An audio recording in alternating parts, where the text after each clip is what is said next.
It's a beautiful sunny morning inside the Massey Sur State Park in California. However, somewhere in the suburb, Iris is wide awake staring at a toy boat, unable to sleep. Still reeling under the grief of losing her son, she gets up and pockets a Swiss Army knife in her back pocket, before heading outside, leaving her phone behind. Outside, she backs her car out onto the streets and leaves. After arriving at the park, she climbs up the steep incline through the big boulders and arrives at the memorial on the top of the hill, where she silently mourns the death of her son, Mateo. After carving an M on the tree, she steps to the edge of the mountain, ready to jump. We see she is in the darkest moment of her life. However, before she can jump, a man interrupts her and introduces himself as Richard. Talking to her, Richard finds out she lost her son right at the spot while looking for sticks for his marshmallows. Iris regrets not keeping an eye on him. In the middle of his pep talk, she lets him know he is not going to stop her. He then shares his sad story of losing his high school sweetheart in a car accident, telling her how he grew tired of hearing sorries from everyone he met while recuperating in the hospital. This makes Iris smile, lightening the moment. He manages to distract her and talk her out of jumping. Before leaving, he tells her he is not going to change her mind, but reminds her it's a beautiful day today. Afterward, Richard hears footsteps behind him and turns around to see Iris behind him. Pleased, they head on out to the parking lot together. At the parking spot, Richard asks her if she will go back again after he is gone. Iris promises him she won't go back today. As she begins to leave, she realizes Richard has parked too close to her car. Richard steps out of the car to offer help and gets too close to her. However, when she addresses him by his name, he tells her not to call him Richard, surprising her. But before she can react, it's too late as Richard tases her unconscious. Waking up from her concussion, Iris finds her tied down in the back seat of Richard's car. She manages to distract Richard by asking him about his wife as she reaches into her pocket, pulls out the army knife, and begins cutting away at the zip cuff, all the while managing to keep it a secret from Richard. He asks her to stop talking, telling her he knows what she is trying to do. When Iris asks her where he is taking her, and what he intends to do with her, he tells her he is taking her into the woods and wants to braid her hair. Just then, Iris manages to cut herself loose and pounce at him from behind, aiming at his neck. However, she misses it and the car goes into a tailspin, crashing into a tree, banging Richard's head into the steering wheel. Moments later, Iris falls out of the car but finds her feet tied down too. She cuts the zip cuff and starts screaming for help. Richard joins her and curses himself for not checking the back pocket. As she starts to shout for help, Richard reminds her not to forget how she was ready to die half an hour ago. Then he asks her if she is starting to feel anything. Surprised, she tells him she does not know what he means. Richard explains to her that she has been administered a drug, and her body is about to shut down. Telling her she should not worry about it, he tells her he has only given her a special paralytic relaxant to make it easy for both. As she begins to panic, he warns her she has 20 minutes before she is completely shut down. He then explains to her how in 5 minutes she will lose control of her finer motor skills, in another 10 to 15 minutes she won't be able to use her feet, and then she won't be able to breathe without hyperventilating, and in the end she will lose her voice. He reaches out for her knife. But she turns around and starts running away from him. He reminds her running will only make it worse for her and make the effect kick in even faster. Moments later, running out of breath, Iris stops and tests if she has lost control of her fingers, only to be flooded with the memories of her son. Richard snaps her out of her hallucinations and reminds her how they will be together in an hour for the whole weekend. Away from him, Iris finds a quiet spot, checks her fingers, and sets a clock for 20 minutes. Soon walking away, she begins to lose control of her feet, as she labors to move ahead. All the while we see Richard quietly walking behind her, waiting for his wounded prey to give up running. Moments later, Iris arrives by a creek, and finally loses control of her legs, falling to the ground. As she begins to crawl, Richard shouts behind her, reminding her to find a hiding place before she runs out of time. Under the root of a tree, right under Richard, Iris struggles to remain quiet as well as not make a sound as an army of giant ants crawls all over her face. Unable to take it any longer, she screams and falls out of the hole she was hiding, only to warn Richard of her location. Now arriving by a river bank, she jumps on the stream. Richard warns her she won't be able to swim. But it's too late as Iris floats away with the gush of the water, and Richard looks in vain.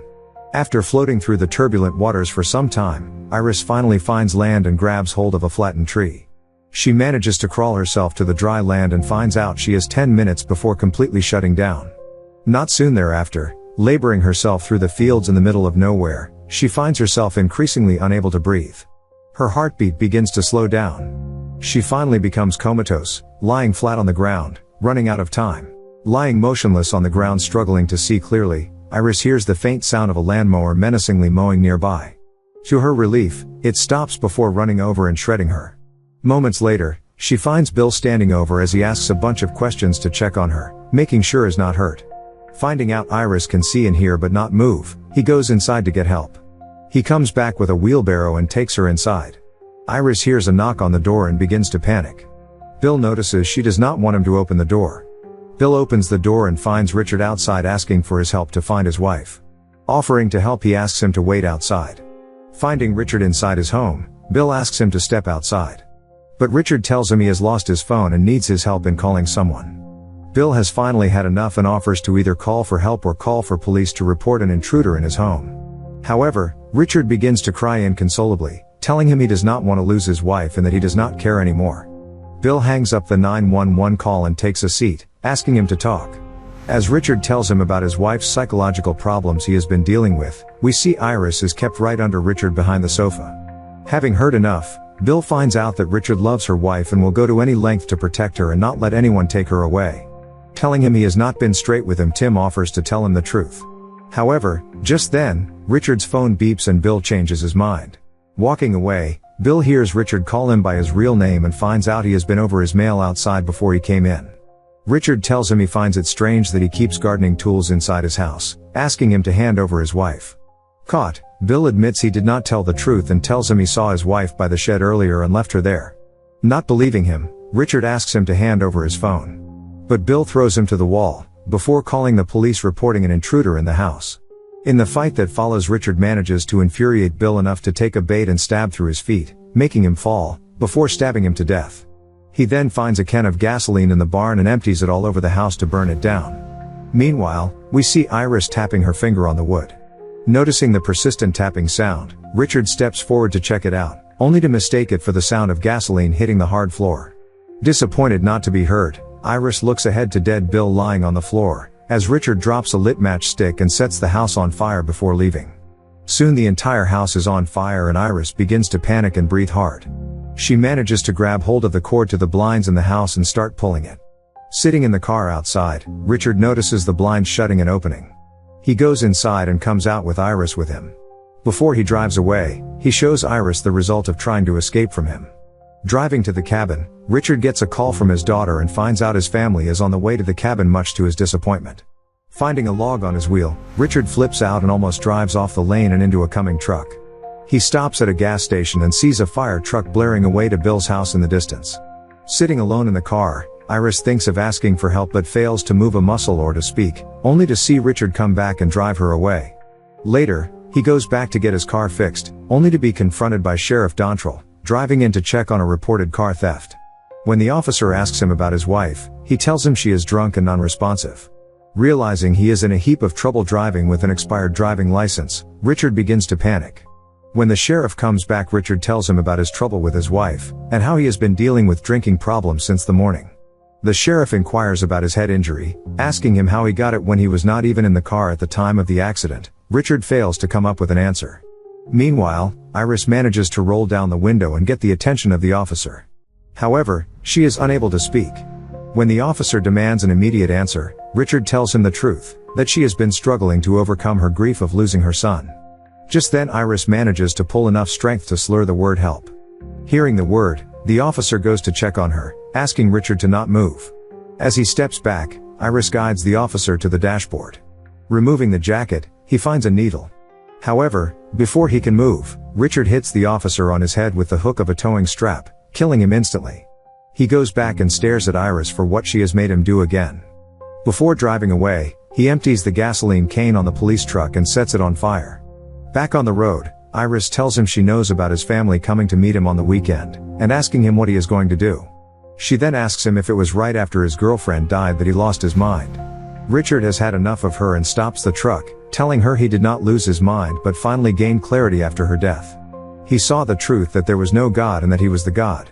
Iris tells him to stop whatever he is doing, begging him to think about his family while he still has a chance. She tells him she knows how it feels to lose a child. When he asks her to stop, she tells him to drop her by the road, promising him that will be the end of it and no one gets hurt. However, Richard tells her of a change of plan and takes a U-turn. Arriving at a restricted area by the lake, he tells her that they will have to skip the weekend together now and go right to the end. However, Iris surprises him and thrusts a needle into his leg. But she is too weak to push the plunger and inject the paralytic. Taking her hand away, Richard pulls out the needle, reminding her she might experience a sudden spurt of energy while regaining her strength in the muscle as he pushes the toxin away in the air. When Iris asks him why he saved her earlier, he reminds her that he did not save her but that it was fate that brought them together. As he walks away, Iris screams and has her voice back. Meanwhile, Richard goes to the back of his truck and takes out a knife, putting it away in his back. Moments later, he takes her to the middle of the lake. As he prepares his final act, Iris sees a gun and a knife tucked away at the back of his pants. Before he kills her, Iris asks him for her son's boat, telling him to take it out of her other pocket. As he looks down to get it out, Iris tells him she is not sorry, plunging a knife through his neck. Iris sees him take it out and begins to rock the boat, managing to throw him off the boat before he can shoot her. Richard comes back to the boat, even more furious. However, Iris manages to grab hold of the gun and aim it steady enough to hit him in the leg and the chest and drop him in the lake. Moments later, we see Richard swimming away and Iris on the boat smiling. Soon the boat begins to sink with the holes made with the bullet and Iris drowns. However, as Iris fully regains control over her senses, she manages to swim to the bank. Soon thereafter, finding him by the river, Iris thanks him for saving her, before leaving him for dead. If you like this video, don't forget to subscribe to the channel and hit the notification for more of these videos. Thanks for watching.